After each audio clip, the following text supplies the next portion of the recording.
So yun guys, ang napili nila sir, canister only, Yoshimura. Alright. Maganda muffler nyo sir ha. Medyo ano na lang.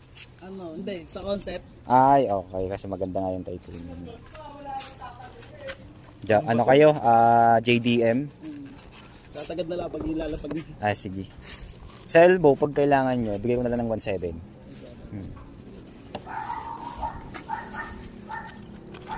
Kaya ko 2.8 na. Apa, 2.8. Ayan.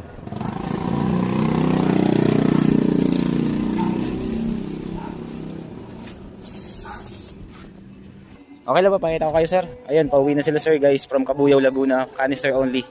So JDM concept sila guys. Ayan. JDM concept. Muse salty guys. Diba? Alright sir. Thank you, thank you. Basta na lang po ako ng pick pag nakakabit na. Ayan. Thank you, thank you, thank you. Ingat, ingat.